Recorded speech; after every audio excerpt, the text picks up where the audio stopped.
What's up, guys? Coach Smith here with another virtual lesson. Today what we're going to be talking about is wiring up the electric fans. Last time we were together, we installed the aluminum radiator, hooked up all the hoses, hooked up the transmission lines. I rerouted the oil cooler hose so that the lower radiator hose had more space.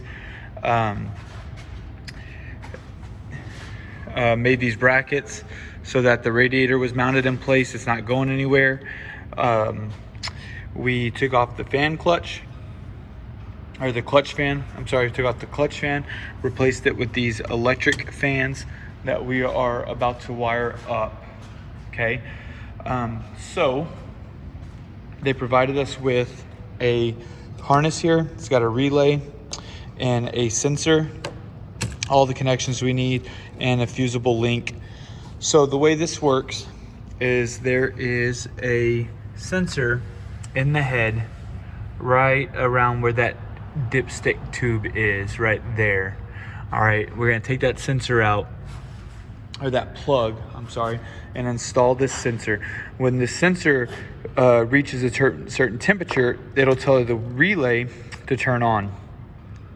And that then will send power to the electric fans to turn on. But I think that I want one electric fan to come on at all times. The reason is because, if that sensor were to fail or something, I would like for one of these to always be on, so that there's constantly being air pulled through the radiator. And then when it reaches a certain temperature, the other electric fan will kick on. It's how a lot of modern cars are now. They'll have one electric fan that runs all the time. They'll have one electric fan that turns on like when the AC compressor turns on, or when it gets to a certain temperature. So that's what we are going to do.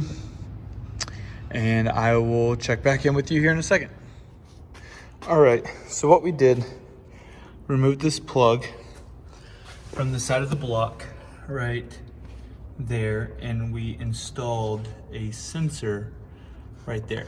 So that is going to tell our fans to turn on the relay.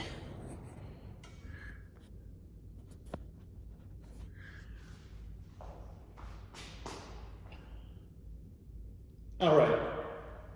So here we have our two electric fans with a positive and a negative wire coming out of them. We have our ignition switch, a relay, a battery, and our temp sensor. All right, so first off, the 30, each of these pins have a different number.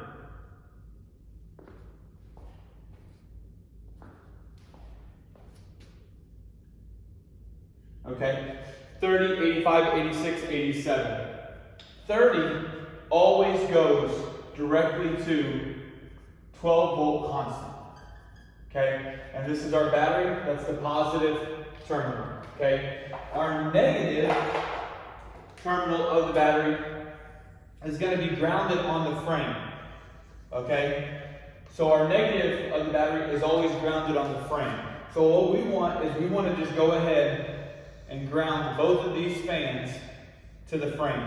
Okay, so now they have their ground wire already. Okay, so we could just go power wire right to the battery.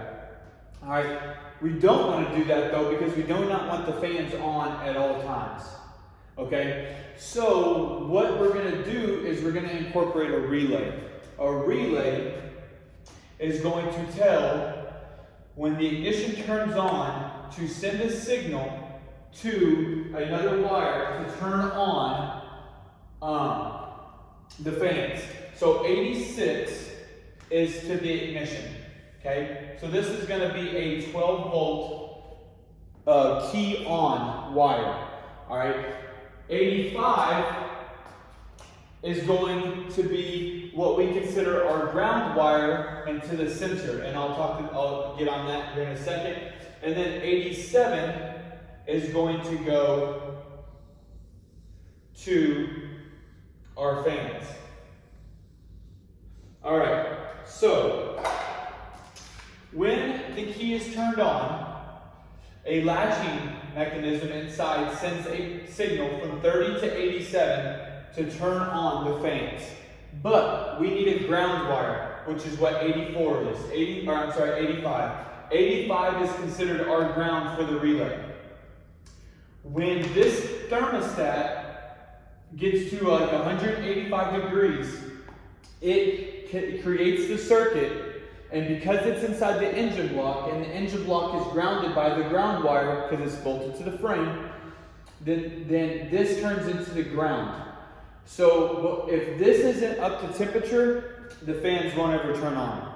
As soon as this gets up to temperature and finishes the circuit, then the latching, because the ignition is on, sending the signal from 30 to 87, the fans will turn on. So this is just a very quick wiring diagram of what I'm about to do out there, and I'll show you out there how I ran everything. Most importantly though, you have to know how a relay works. Okay, you have to know that 86 is your key on, 30 is your 12 volt constant, 85 is your ground, and 87 is what sends the power to the device, in this case being the fans.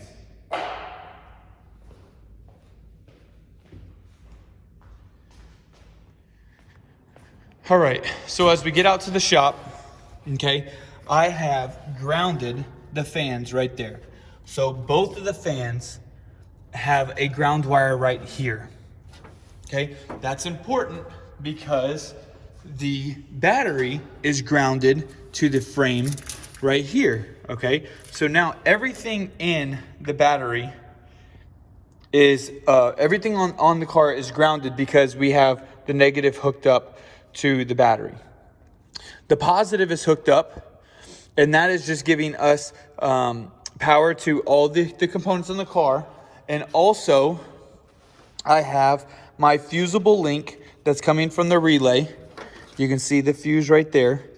Okay, that fusible link is connected to the 12 volt constant, which is the battery, and that is pin 30 in the relay that's mounted right there. Okay, I also have I have to have an ignition signal wire. And so what I did is I got into the wiring harness and I found this wire not being used. And when the key turns on, this wire has 12 volt signal. So that will connect to our 12 volt signal wire coming out of the relay. So I'll route that down there, connect it back there.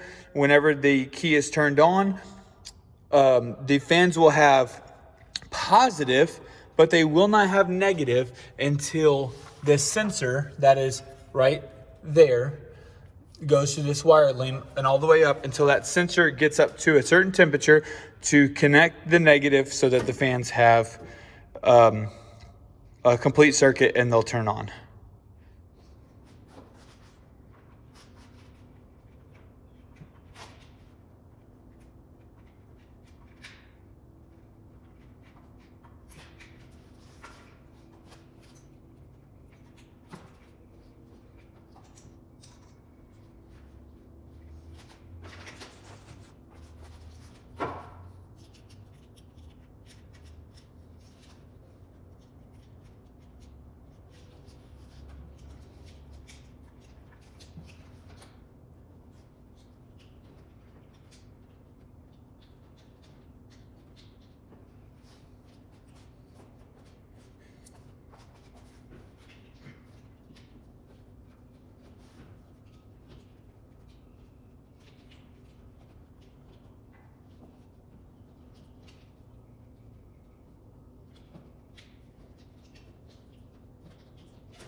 All right, so now that that's finalized, I got the signal wire going through there, coming up. It is connected to the white wire that's coming out of the relay right in there. So now, one way to test it would be to get the car up to temperature, make sure that the coolant sensor that is in the side of the head, right by the exhaust, gets hot enough to trigger it. And when that works, then we will, there is actually a eyelet right here that they would like for you to ground if the coolant temp sensor doesn't work, so that the fans just come on immediately whenever the car is started. So we are going to test it first, and then we'll tape that up so that we don't short it out. All right, so a quick update. All right, the car is running and the temperature is 150, let's say 155-ish, and both fans are running. As you see, both fans are running, so everything is working properly. Once it got to about 170, the fans kicked on, which means that the temperature sensor is around 170-ish. So yeah,